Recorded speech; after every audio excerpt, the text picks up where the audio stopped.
A9 ನ್ಯೂಸ್ಗೆ ಸ್ವಾಗತ. ನಾನು ರೇಣುಕಾ ಅನೂರೆ. ಮಂಡ್ಯ ನಗರದ ಪೊಲೀಸ್ ಕಾಲೋನಿ ಪ್ರೌಢಶಾಲಾ ಆವರಣದಲ್ಲಿ ಕಸ್ತೂರಿ ಸಿರಿಗನ್ನಡ ವೇದಿಕೆ ರಾಜ್ಯ ಘಟಕದಿಂದ ನಾಡಪ್ರಭು ಕೆಂಪೇಗೌಡರ 517ನೇ ಜಯಂತಿ ಕಾರ್ಯಕ್ರಮವನ್ನು ಕಾಂಗ್ರೆಸ್ ಮುಖಂಡ ರಾಷ್ಟ್ರೀಯ ಬಸವ ದಳದ ಅಧ್ಯಕ್ಷ ವಕೀಲ ಎಂ ಗುರುಪ್ರಸಾದ್ ಸಸಿಗೆ ನೀರು ಹಾಕುವ ಮೂಲಕ ಹಾಗೂ ನಾಡಪ್ರಭು ಕೆಂಪೇಗೌಡರ ಭಾವಚಿತ್ರಕ್ಕೆ ಪುಷ್ಪಾರ್ಚನೆ ಮಾಡುವ ಮುಖಾಂತರ ಉದ್ಘಾಟಿಸಿದರು. ಅದೇ ರೀತಿ ತದನಂತರ ಮಾತನಾಡಿ ನಾಡಪ್ರಭು ಕೆಂಪೇಗೌಡರ ಜಯಂತಿ ನಿತ್ಯೋತ್ಸವವಾಗಬೇಕು. 16ನೇ ಶತಮಾನದಲ್ಲಿ ವಿಜಯನಗರ ಸಾಮ್ರಾಜ್ಯದ ಅಧೀನದಲ್ಲಿ ಯಲಹಂಕ ನಾಡಪ್ರಭು ಮತ್ತು ಬೆಂಗಳೂರು ನಗರದ ಸಂಸ್ಥಾಪಕರಾಗಿದ್ದರು. ದೂರದೃಷ್ಟಿ ಆಡಳಿತಗಾರರಾಗಿದ್ದ ಅವರು 1737ರಲ್ಲಿ ಬೆಂಗಳೂರು ಕೋಟೆ ಮತ್ತು ನಗರವನ್ನು ನಿರ್ಮಿಸಿ ಜನರಿಗೆ ಅನುಕೂಲವಾಗುವಂತೆ ಅನೇಕ ಕೆರೆಗಳನ್ನು ಹಾಗೂ ವ್ಯಾಪಾರ ಪೇಟೆಗಳನ್ನು ಸ್ಥಾಪಿಸಿದರು. ಅದರಂತೆ ನಾಡಪ್ರಭು ಕೆಂಪೇಗೌಡರು 1710ರ ಜೂನ್ 27ರಂದು ಪ್ರಸ್ತುತ ಬೆಂಗಳೂರು ಸಮೀಪದ ಯಲಹಂಕದಲ್ಲಿ ಜನಿಸಿದರು. ಅದರಂತೆ ಬಾಲ್ಯದಲ್ಲಿಯೇ ಚುರುಕಾಗಿದ್ದ ಇವರು ಐಗಂಡಪುರದ ಗುರುಕುಲದಲ್ಲಿ ವೇದಿಕೆ, ರಾಜ್ಯ ನೀತಿ, ಕಸ್ತಿ, ವರಸೆ ಮತ್ತು ಯುದ್ಧ ಕಲೆಗಳನ್ನು ಕಲಿತರು. ಅದರಂತೆ ತಮ್ಮ ತಂದೆಯ ನಂತರ ಯಲಹಂಕದ ಆಡಳಿತವನ್ನು ವಹಿಸಿಕೊಂಡರು. ಬೆಂಗಳೂರು ನಗರದ ನಿರ್ಮಾಣ ಒಮ್ಮೆ ಭೇಟಿಯಾಡುವಾಗ ಶಿವನ ಸಮುದ್ರದ ಬಳಿ ಸುತ್ತಾಡುತ್ತಿದ್ದಾಗ ಅವರಿಗೆ ಒಂದು ಸುಂದರ ಮತ್ತು ವ್ಯವಸ್ಥಿತವಾದ ನಗರವನ್ನು ನಿರ್ಮಿಸುವ ಆಲೋಚನೆ ಬಂತು. ವಿಜಯನಗರದ ಅರಸರ ಅನುಮತಿಯನ್ನ ಪಡೆದು ಇಂದಿನ ಬೆಂಗಳೂರಿಗೆ ಅಡಿಪಾಯವನ್ನು ಹಾಕಿದರು. ಅದರಂತೆ ನಗರವನ್ನು ವಿವಿಧ ವೃತ್ತಿಪರರು ಮತ್ತು ವ್ಯಾಪಾರಿಗಳಿಗೆ ಅನುಗುಣವಾಗಿ ವಿಂಗಡಿಸಿ ಹಲವು ಪೇಟೆಗಳನ್ನ ಕಬ್ಬನ್ಪೇಟೆ, ಅರಳೆಪೇಟೆ ಇತ್ಯಾದಿಗಳನ್ನು ಸ್ಥಾಪಿಸಿದರು. ಕೆರೆಗಳ ನಿರ್ಮಾಣ, ನೀರು ಮತ್ತು ಕೃಷಿ ಅಗತ್ಯಕ್ಕಾಗಿ ಕೆಂಪಾಬೂದಿ ಮತ್ತು ಧರ್ಮಾಂಬೂದಿ ಮುಂತಾದ ಸುಮಾರು 1,000 ಕೆರೆಗಳನ್ನು ನಿರ್ಮಿಸಿದ್ರು. ನಾಡಪ್ರಭು ಕೆಂಪೇಗೌಡರ ಆದರ್ಶಗಳನ್ನು ಪ್ರತಿಯೊಬ್ಬರು ಮೈಗೂಡಿಸಿಕೊಂಡಾಗ ಸದೃಢ ಭವ್ಯ ಸಮಾಜ ನಿರ್ಮಾಣವಾಗಲು ಸಾಧ್ಯ ಎಂದರು.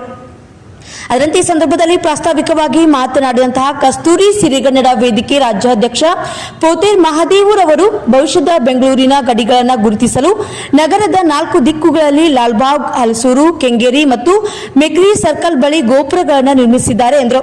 ಮುಖ್ಯ ಅತಿಥಿಗಳಾಗಿ ಆಗಮಿಸಿದಂತಹ doctor HC Anand, Shrimati Manjula Ramesh, Basaralu BR Krishnegowda, Nehru Yuva ಕೇಂದ್ರದ HM ಬಸವರಾಜರವರುಗಳು ಕೆಂಪೇಗೌಡರನ್ನ ಕುರಿತು ಮಾತನಾಡಿದರು. ಅದರಂತೆ ಈ ಕಾರ್ಯಕ್ರಮದ ಅಧ್ಯಕ್ಷತೆಯನ್ನು ವಹಿಸಿದ್ದ ಶಾಲೆಯ ಮುಖ್ಯ ಶಿಕ್ಷಕರು ಆದಂತಹ ಡಾಕ್ಟರ್ ಶಬಾನಾರವರು ಮಾತನಾಡಿ ನಾಡಪ್ರಭು ಕೆಂಪೇಗೌಡರ ಆದರ್ಶಗಳನ್ನು ಪ್ರತಿಯೊಬ್ಬ ವಿದ್ಯಾರ್ಥಿಗಳು ಚಿಕ್ಕ ವಯಸ್ಸಿನಿಂದ ಮೈಗೂಡಿಸಿಕೊಳ್ಳಬೇಕು ಎಂದರು.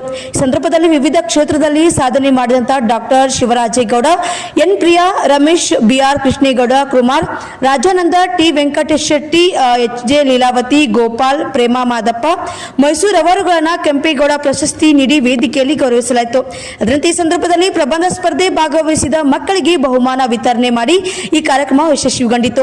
ಸಂದರ್ಭದಲ್ಲಿ ಮುಖಂಡರು ಆದಂತಹ ಶ್ರೀಮತಿ ಸುಜಾತಾ ಕೃಷ್ಣ, ಚಿಕ್ಕಬಳ್ಳಿ ಕೃಷ್ಣ, ಬಿಜೆಪಿಯ ಮುಖಂಡ ಮಲ್ಲಿಕಾರ್ಜುನ್, ನಗರಸಭಾ ಸದಸ್ಯ ರವೀಂದ್ರ, ಪುಟ್ಟಸ್ವಾಮಿ ಸೇರಿದಂತೆ ಅನೇಕ ಗಣ್ಯರು ಈ ಸಂದರ್ಭದಲ್ಲಿ ಉಪಸ್ಥಿತರಿದ್ದರು. ಜಯಂತಿ ಕಾರ್ಯಕ್ರಮವನ್ನ ಈಗಾಗಲೇ ನಾಡಿನಾದ್ಯಂತ, ಜಗತ್ತಿನಾದ್ಯಂತ ಆಚರಣೆಯನ್ನು ಮಾಡ್ತಾ ಇದ್ದಾರೆ. ಅದೇ ರೀತಿ ನಮ್ಮ ಮಂಡ್ಯ ಜಿಲ್ಲೆಯಲ್ಲಿ ಸಾವಿರಾರು ಕಡೆ ಈ ಒಂದು ಕಾರ್ಯಕ್ರಮವನ್ನು ಆಯೋಜನೆ ಮಾಡಿದ್ದಾರೆ. ಶಾಲಾ ಕಾಲೇಜುಗಳಲ್ಲಿ, ಸಂಘ ಸಂಸ್ಥೆಗಳಲ್ಲಿ, ಸರ್ಕಾರದ ವತಿಯಿಂದ. ಅದೇ ರೀತಿ ನಮ್ಮ ಕಸ್ತೂರಿ ಸಿರಿಗನ್ನಡ ವೇದಿಕೆಯಿಂದ ಪ್ರತಿ ವರ್ಷದಂತೆ ಈ ವರ್ಷ ನಾಡಪ್ರಭು ಕೆಂಪೇಗೌಡರ ಜಯಂತಿ ಹಾಗೂ ಪ್ರಬಂಧ ಸ್ಪರ್ಧೆ, ಪ್ರಶಸ್ತಿ ಪ್ರದಾನ ಸಮಾರಂಭ 2026 ಕಾರ್ಯಕ್ರಮವನ್ನು ಹಮ್ಮಿಕೊಂಡಿರ್ತಕ್ಕಂಥದ್ದು ಬಹಳ ಸಂತೋಷವಾದಂತಹ ವಿಷಯ. ಈ ಕಾರ್ಯಕ್ರಮದ ವಿಶೇಷವಾಗಿ ನಾವು ನೀವು ಗಮನಿಸಬೇಕಾದೇನಪ್ಪ ಅಂತ ಹೇಳಿದ್ರೆ, ಇಡೀ ನಾಡನ್ನ ಜಗತ್ತಿನಲ್ಲಿ ಬಹಳ, ಅದರಲ್ಲೂ ನಮ್ಮ ಭಾರತ, ಅಖಂಡ ಭಾರತದಲ್ಲಿ ಅದರಲ್ಲೂ ಕರ್ನಾಟಕದಲ್ಲಿ, ಬೆಂಗಳೂರಿನಲ್ಲಿ ಸುಮಾರು 16ನೇ ಶತಮಾನದಲ್ಲಿ 1510ರಲ್ಲಿ ಜನಿಸಿದಂತಹ ಮಹಾಚೇತನ ನಾಡಪ್ರಭು ಕೆಂಪೇಗೌಡ. ಹೊಡಿಬೇಕು ಮಕ್ಕಳಲ್ಲಿ ಚಪ್ಪಾಳೆ. 1510 ಅವರು ಜನನ, ಅವರು ಲಿಂಗೈಕ್ಯರಾದಂಥದ್ದು ಅಲ್ಲ. ಅವ್ರ ಮರಣ 1569. 59 ವರ್ಷಗಳ ಕಾಲ ನಿರಂತರವಾಗಿ ಅವರು ದಡಿಮರಿಯದ ಒಂದು ಹೋರಾಟಗಾರರಾಗಿ, ಸಾಮಾಜಿಕ ಚಿಂತಕರಾಗಿ ಅವರು ಯಾವತ್ತೂ ಸ್ವಾರ್ಥ ಮನೋಭಾವನೆ ಇಟ್ಕೊಂಡಂತವ್ರಲ್ಲ. ಹೀಗೆ ಇವನಾರುವ ಬೇಡ, ಇವ ನಮ್ಮವ ಇಂದಿನಿಸಯ್ಯ ಕೂಡಲ ಸಂಗಮ ದೇವ ಅಂತೇಳಿ ಬಸವಣ್ಣವರ 12ನೇ ಶತಮಾನದಲ್ಲಿ ಹೇಳಿದ್ರು. ಅದೇ ರೀತಿ ಆ ನಾಡಪ್ರಭು ಕೆಂಪೇಗೌಡರು ಪ್ರತಿಯೊಂದು ಮನುಕುಲವನ್ನ ಪ್ರೀತಿ ಮಾಡಿದಂಥವ್ರು. ಪ್ರಾಣಿ ಪಕ್ಷಿಗಳಿಗೆ, ಬರೀ ಮನುಷ್ಯನ ಪ್ರಾಣಿ ಪಕ್ಷಿಗಳಿಗೆ ಕೆರೆ ಕಟ್ಟೆಗಳನ್ನ ಕಟ್ಟಿಸ್ಬೇಕು, ಅವಕ್ಕೆ ಆಹಾಕಾರ ಆದಂತ ಸಂದರ್ಭದಲ್ಲಿ ನೀರನ್ನು ಉಳಿಸಬೇಕು, ಆಹಾರವನ್ನು ಕೊಡಬೇಕು ಅಂತಕ್ಕಂಥ ಉದ್ದೇಶದಿಂದ ಹಲವಾರು ಕೆರೆ ಕಟ್ಟೆಗಳನ್ನ ನಿರ್ಮಾಣ ಮಾಡಿದಂಥವ್ರು ನಾಡಪ್ರಭು ಕೆಂಪೇಗೌಡರು. ಇವತ್ತು ನಮ್ಮ ಮಂಡ್ಯ ಜಿಲ್ಲೆಯಲ್ಲಿ ಸುಮಾರು 1500 ಹಳ್ಳಿ ಇದೆ. ಸುಮಾರು ಹಳ್ಳಿಲಿ 2-3 ಕೆರೆ ಇದೆ. ಸುಮಾರು 4-4.5 ಸಾವಿರ ಕೆರೆಗಳು ಮಾತ್ರ ನಕ್ಷಲಿದೆ. ಅದ್ರ ನೀರು ಇಳಿದು ಮಾತ್ರ ಒಂದು 500 ಕೆರೆ ಇಳಿದು ಅಲ್ವಾ? ಪರಿಸ್ಥಿತಿ ಹೆಂಗಾಗೋಗಿದೆ. ಯಾಕೆ ಅಂತ ಹೇಳಿದ್ರೆ ಅವರು ಹಾಕೊಟ್ಟಂತ ಮಾರ್ಗದರ್ಶನವನ್ನ ನಾವು ಮುಂದಿನ ದಿವಸಗಳಲ್ಲಿ ಇನ್ನೂ ಹೆಚ್ಚು ಪರಿಸರದ ಬಗ್ಗೆ ಗಮನವನ್ನು ಕೊಡಬೇಕಾಗ್ತದೆ ಅಲ್ವಾ ಸರ್? ಆ ಕೆರೆ ಕಟ್ಟೆಗಳನ್ನ ನಾವು ಸಹ ನಿರ್ಮಾಣ ಮಾಡ್ತಕ್ಕಂಥದ್ದು. ಪರಿಸರವೇ ದೇವರು, ಪ್ರಕೃತಿಯೇ ದೇವರು ಅಂತಕ್ಕಂತಹ ದೇವರು ಹೇಳಿದ್ದಾನಪ್ಪ ಅಂತ ಹೇಳಿದ್ರೆ ಪ್ರಕೃತಿಯೇ ದೇವರು. ನಾಡಪ್ರಭು ಕೆಂಪೇಗೌಡರೇ ನಮಗೆ ದೇವರು ಅಲ್ವಾ? ಇವತ್ತು ಯಾವ ದೇವರು ಬಂದು ನಮ್ಗೆ ಆಹಾರ ಕೊಡಲಿಲ್ಲ. ನಾಡಪ್ರಭು ಕೆಂಪೇಗೌಡರು ಬಂದು ಬೆಂಗಳೂರಿನಲ್ಲಿ ಇವತ್ತು ನೋಡಿ, ಅವತ್ತು ದಿವಸದಲ್ಲಿ ಅನೇಕ ಪೇಟೆಗಳನ್ನ, ಬಳೆಪೇಟೆ ಆಗ್ಬೋದು, ಇತರ ಚಿಕ್ಕಪೇಟೆ ಆಗಿರ್ಬೋದು, ಇನ್ನಿತರ ಪ್ರತಿಯೊಬ್ಬ ಮನುಷ್ಯನಿಗೆ ಬದುಕಬೇಕಾದ್ರೆ ಹಣ ಅಂತಕ್ಕಂಥದ್ದು ಬೇಕು, ವ್ಯವಹಾರ ಅಂತಕ್ಕಂಥದ್ದು ಬೇಕು. ವ್ಯವಹಾರ ಮಾಡಬೇಕಾದ್ರೆ ಅವತ್ತೊಂದು ದಿವಸ ಬಾಂಬೆಗೋ ಮತ್ತೊಂದು ತೆಲಂಗಾಣಕ್ಕೂ ಮತ್ತೊಂದು ಹೋಗೋದು ಬೇಡ. ಬೆಂಗಳೂರು ನಗರದಲ್ಲೇ ನಮ್ಮ ಎಲ್ಲ ಈ ಅನುಕೂಲ ಎಲ್ಲ ವ್ಯಾಪಾರಸ್ಥರು ವ್ಯಾಪಾರವನ್ನು ಮಾಡಿದಂತ 4 ದಿಕ್ಕುಗಳಲ್ಲಿ ಒಂದು ಗೋಪುರಗಳನ್ನು ನಿರ್ಮಾಣ ಮಾಡ್ತಕ್ಕಂಥದ್ದು, ಹಾಗೆ ರಸ್ತೆಗಳನ್ನ ನಿರ್ಮಾಣ ಮಾಡ್ತಕ್ಕಂಥದ್ದು, ಹೀಗೆ ಹಲವಾರು ಯೋಜನೆಗಳನ್ನ, ಜನಪರ ಯೋಜನೆಗಳನ್ನ ಹಾಕೊಂಡಂತರು ನಾಡಪ್ರಭು ಕೆಂಪೇಗೌಡರು. ಹಾಗಾಗಿ ನಾಡಪ್ರಭು ಕೆಂಪೇಗೌಡರ ಒಂದು ಜಯಂತಿ ಬರೀ ಜೂನ್ ತಿಂಗಳು ಮಾತ್ರ ಸೀಮಿತ ಆಗದೆ ನಾಡಪ್ರಭು ಕೆಂಪೇಗೌಡರ ಜಯಂತಿ ನಿತ್ಯೋತ್ಸವ ಆಗ್ಬೇಕು. ಪ್ರತಿ ದಿವಸ ನಾಡಪ್ರಭು ಕೆಂಪೇಗೌಡರ ಜಯಂತಿ ಮಾಡ್ಬೇಕಾಗಿಲ್ಲ. ನಾಡಪ್ರಭು ಕೆಂಪೇಗೌಡರ ಜಯಂತಿ ಬರೀ ಒಂದು ಸಂಘಟನೆ ಒಕ್ಕಲಿಗರ ವೇದಿಕೆಯನ್ನು ಮಾಡ್ತಕ್ಕಂಥ ಗುರಿ ಅನ್ನೋದಿಲ್ಲ, ಎಲ್ಲವನ್ನೂ ಕೂಡ ಮಾಡ್ಬೇಕು. ಇವತ್ತು ನಮಗೆ ಬಹಳ ಸಂತೋಷ ಆಗ್ತದೆ. ನಾಡಪ್ರಭು ಕೆಂಪೇಗೌಡರು ಬಹಳ ಮನುಕುಲದ ಉದಾರಕರಾದಂಥವ್ರು. ಅವರು ಯಾವತ್ತೂ ಸಹ ಯಾವುದೇ ಜಾತಿ ಧರ್ಮದ ಬಗ್ಗೆ ಮಾತಾಡಿದಂಥವ್ರಲ್ಲ. ಹಾಗಾಗಿ ನಾಡಪ್ರಭು ಕೆಂಪೇಗೌಡರ ಆದರ್ಶಗಳನ್ನ ವಿದ್ಯಾರ್ಥಿಗಳು ತಾವೆಲ್ಲ ಮೈಗೂಡಿಸ್ಕೋಬೇಕು. ಏನಪ್ಪ, ಇದು ಎಷ್ಟನೇ ಜಯಂತಿ ಮಕ್ಕಳೇ? ಯಾವಾಗ ಅವ್ರ ಜನನ ಯಾವ್ದಪ್ಪ? ಜನನ ಯಾವಾಗ? ಪ್ರಬಂಧ ಸ್ಪರ್ಧೆ ಬಂದಿದ್ದೀನಿ ತಾವೆಲ್ಲ. ಇನ್ನೂ ಉತ್ತಮವಾದ ಜ್ಞಾನವನ್ನು ಇಟ್ಕೋಬೇಕಾಗ್ತದೆ ಅಲ್ವಾ?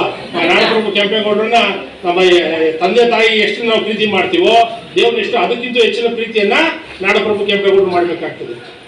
ಲೀಟರ್ ಮಾತ್ರ ನೀರಿರುತ್ತೆ ಅಂತ ಅಂಕಿಅಂಶ ಹೇಳ್ತಾ ಇದ್ದಾರೆ. 150 ವರ್ಷಗಳ ಹಿಂದೆ ಇವತ್ತು ಗಂಟ ಇದೇ ಪ್ರಥಮ. ಇಷ್ಟೊಂದು ಬರಗಾಲ, ಸ್ಕೇರ್ಸಿಟಿ ಬಂದಿರ್ತಕ್ಕಂಥದ್ದು, ದಾರಿದ್ರ್ಯ ಮಳೆ ಬಂದಿರ್ತಕ್ಕಂಥದ್ದು 150 ವರ್ಷಕ್ಕಿಂತ ನಮ್ಗೆಲ್ಲ 40-50 ವರ್ಷ, ಇವರಿಗೆಲ್ಲ 60-70 ವರ್ಷ. ಅದು ಡಬ್ಬಲ್ಲು 150 ವರ್ಷದಿಂದ ಯಾವ ವರ್ಷವೂ ಇಷ್ಟು ಬರಗಾಲ ಬಂದಿರಲಿಲ್ಲ, ಅಷ್ಟು ಬಂದಿದೆ. ಇಲ್ಲಿಂದ ಪ್ರಾರಂಭ ಆಗಿದೆ. ಅಂಕಿಅಂಶ ನೋಡಿ, ಗೂಗಲ್ ನೋಡಿದ್ರೆ ಬರ್ತದೆ. ನಾನು ಯಾವುದೋ ಆ ನೀರಿನ ದಿನಾಚರಣೆ ದಿವಸ ನಾನು ನೋಡೋ ಸಂದರ್ಭದಲ್ಲಿ 2026 50-51ನೇ ಕಾಲಕ್ಕೆ ನಮ್ಗೆ ಪ್ರತಿಯೊಬ್ಬ ಮನುಷ್ಯನಿಗೆ ಬರೀ 21 ಲೀಟರ್ ಮಾತ್ರ ನೀರು ಸಿಗುತ್ತದೆ. ಬರೀ 21 ಲೀಟರ್.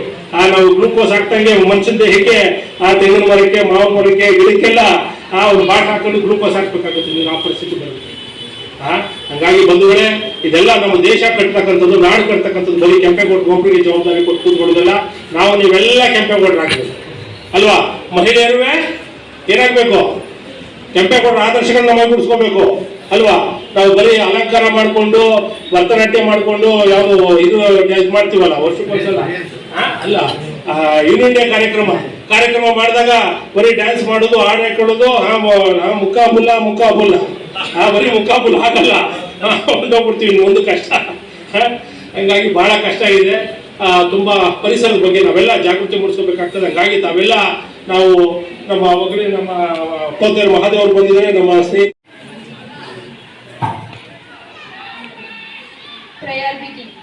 ಮೊದಲಿಗೆ ಭಾಸ್ಕರನಿಗೆ ನಮನ.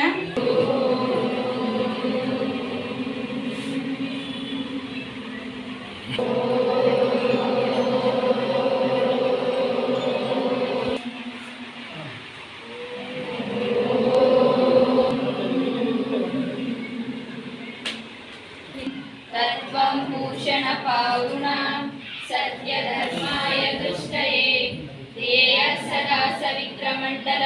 ರಮೇಶ್ ರವರು, ಶ್ರೀ ಇ ರಮೇಶ್ ರವರು ವೇದಿಕೆಗೆ ಆಗಮಿಸಬೇಕೆಂದು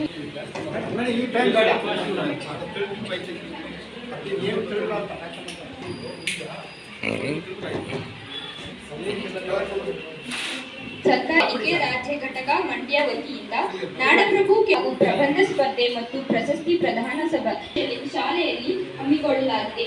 ಮೊದಲಿಗೆ ವಿದ್ಯಾರ್ಥಿಗಳಿಂದ ಸಾಮೂಹಿಕ ಪ್ರಾರ್ಥನೆ.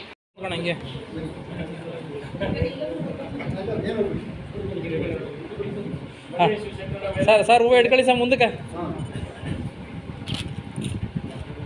ಹಾಗೆ ಸರ್.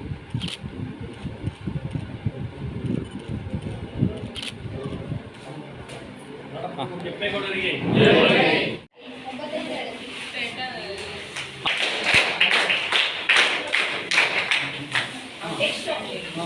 ಚಿತ್ರಕಲಾ ಸ್ಪರ್ಧೆಯಲ್ಲಿ ಪ್ರಥಮ ಧರ್ಮೇಶ್ ಕ್ಲಾಪ್ಸ್ ಗೋ.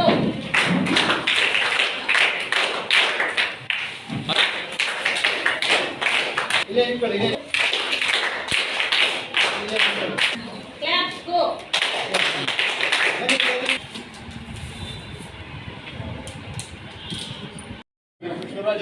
ಆಯ್ತು ಸರ್ ಮಾಡಿ ಸರ್ ಮ್ಯಾಲ್ ಕತ್ತಿಸಿ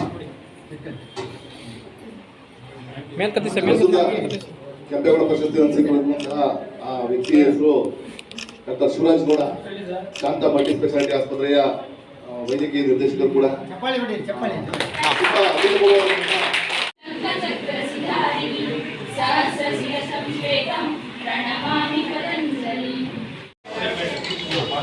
ಕ್ಲಾಪ್ಸ್ ಗೋ.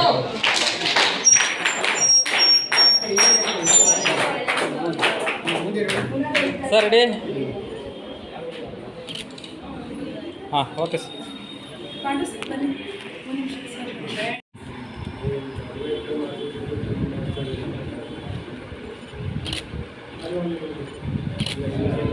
ಹಾಂ ಆಯ್ತು ಸರ್ ಥ್ಯಾಂಕ್ ಯು ಸರ್